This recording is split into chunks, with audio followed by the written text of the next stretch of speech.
So welcome back, everyone. We're going to continue with our suite on inequalities. Last time we just showed you the basic ideas of what less than, greater than, less than or equal to than, greater than or equal to than look like and how to picture them on the number line. Now we'll get a little bit more technical, nothing too technical, and show you how to do some algebraic manipulation with inequalities. We'll start by reminding you how to do it with equalities. First, what you do mechanically and why you would do it. The reason you do it is to solve for x. Then we'll show you what is probably some new stuff, which is how to do it with inequalities, what works, and then a very, very big warning that there's one thing you can do with algebra with equalities, namely multiplying by negative numbers, that you have to be very, very careful about with inequalities. To give away the punchline at the beginning, the only real difference is when you multiply by a negative number in an inequality, you have to flip the sign, and we'll show you what that means. Let's get into it. Okay, first, what is probably some very, very familiar material, let's talk about algebra with inequalities. Suppose we start with something really simple, like 4 equals 4. Here's something that seems so obvious that no one really appreciates what a powerful tool it is in your algebraic arsenal. What am I saying? What I'm saying is that if you take an equality and add the same thing to both sides, so let's take 4 and let's add 3 to the left side, let's add 3 to the right side, and let's put the equal sign here, this is still true. If 4 equals 4, then 4 plus 3 equals 4 plus 3. In fact, this is equal to 7, and this is equal to 7. So, let's put that as a general rule. If A equals B, then A plus C equals B plus C. Or A, B, and C can be any numbers, positive, negative, integers, fractions, whatever. Who cares? Well, who cares is this allows you to do algebra. For example, suppose someone tells you there's a mystery symbol called x, and x plus 3 equals 10, and they demand that you solve for x. Meaning what they're really asking is, what is x if x plus 3 equals 10?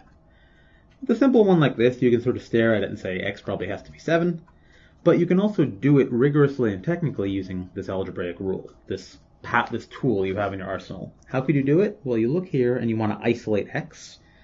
If you knew that x was equal to something, you'd be done, because that's what it means to solve for x. So let's isolate it by getting rid of the thing next to it. Let's subtract 3 from both sides. In other words, if we write x plus 3 minus 3, this is equal to 10 minus 3. X plus 3 minus 3 is equal to x. 10 minus 3 is equal to 7. And hooray, we found out what we wanted to find out, which we sort of knew already. Okay, so that's nice. Let's start again with 4 equals 4. And let's multiply it by, say, 2. 2 times 4 equals 2 times 4. This works. This is 8 and this is 8. So I can multiply by a number. I can also multiply by a negative number. So if I start with 4 equals 4, and I multiply by negative 3. Negative 3 times 4 equals negative 3 times 4. Over here this gives me negative 12. Over here this gives me negative 12, and I'm happy. General rule. If A, B, and C are numbers, and C is not 0, and A equals B, then C times A equals C times B. Who cares? Well, again, it allows us to do algebra. So suppose someone comes along and says, minus 5x equals 15. Hey, you solve for x. So we have to stare at this. If you're a little practiced, you can probably figure out that x equals minus 3. Another way to do it is let's isolate the x. X is being multiplied by minus 5. I need to somehow cancel that out. Let's multiply by negative 1/5. Right, so I multiply by negative 1/5 times minus 5x. That's equal to negative 1/5 times 15. Negative 1/5 times minus 5 is 1. So this gives me that x is equal to minus 15 over 5. Which is minus 3. X equals minus 3. Circle it, and I'm happy. Okay, fine. So that tells us that those two algebraic tools in our arsenal, that you can add the same thing to both sides of an equation, and you can multiply both sides of an equation and still say true, allow us to solve for things. Okay, let's go toward inequalities. Suppose I start with 4 is less than 7. And suppose I add something to both sides. So 4 is less than 7. Is it true that 4 plus 2 is less than 7 plus 2? Yep, because 4 plus 2 is 6, 7 plus 2 is 9. That works. Hooray. If I start with 4 is less than 7, and I subtract something. So say 4 minus 1 is less than 7 minus 1. That works. That says that 3 is less than 6, and that works. So, general rule. If A is less than B, then A plus C is less than B plus C. For any numbers A, B, and C, we can even picture that on the number line. Right? Suppose here's A, here's B. That means A is less than B is to the left of it.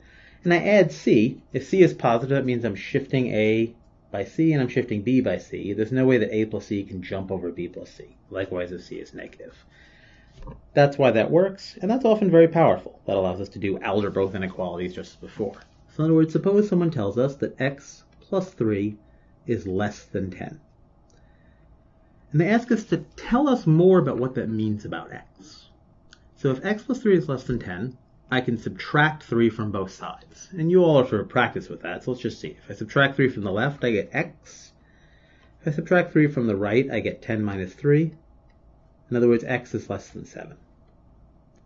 So what? Well, what does that mean? That means that whatever on earth x is, and it could be anything, it's not one particular thing, it has to be to the left of 7. In other words, x has to live in this blue zone here. Any number it wants to be as long as it doesn't exceed 7. And that's what the information that x plus 3 is less than 10 looks like. By the way, in a later video, we're going to talk about this being a half-open ray. This is going to be a symbol minus infinity to 7, and x is in there. We'll tell you what that means, so don't get confused about it now. I just want you to see that in advance. Okay, that's great. Now, here's a little warning. When you multiply inequalities by both sides, it's a little more dangerous. Let's start again with 5 is less than 8. And first, let's multiply both sides by a positive number. So, for example, 3. 3 times 5 less than 8 times 5? Question mark? Yep, that works, because 3 times 5 is 15. 8 times 5, oh dear, arithmetic in public. 8 times 5, gears churning, 8 times 5 is 40. I think that's right. So 15 is less than 40, and that works. Here's a problem. Let's take 5 less than 8, and let's multiply both sides by a negative number. Say minus 1. I do minus 1 times 5, and I ask, are you less than, question mark, minus 1 times 8? Turns out we get an electric shock through the keyboard if we even try to write this. Because minus 1 times 5 is minus 5. Less than, question mark, minus 8. No way, right? Here's the real number line. Here's 0. Here's 5. Here's 8. Unfortunately, here's minus 5. Here's minus 8. Minus 5 is not to the left of minus 8. This is completely awful. In fact, what is true is that minus 5 is greater than minus 8. Here's the general rule. Suppose A is less than B.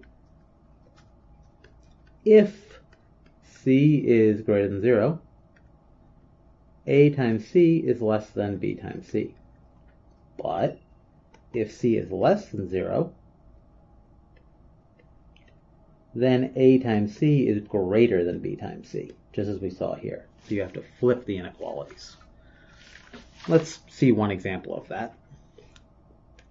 So I'll do a little bit of algebra. Suppose someone tells us that minus 2 times x is less than 10.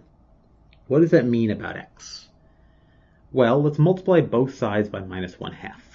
So if I multiply this side by minus 1/2 times minus 2x, multiply this side by minus 1/2, minus 1/2 times 10. But now I have to flip the inequality, right? Because I've multiplied both sides to an inequality by a negative number. This gives me x is greater than minus 5, which pictured on the real number line. Here's 0, here's minus 5. And that means x can be anything in here. So if x is anything in here, and I feed x to this equation up here, this inequality up here, I make it true. That's really just the only pitfall you have to worry about, but it can be a serious one. Okay, that concludes our video.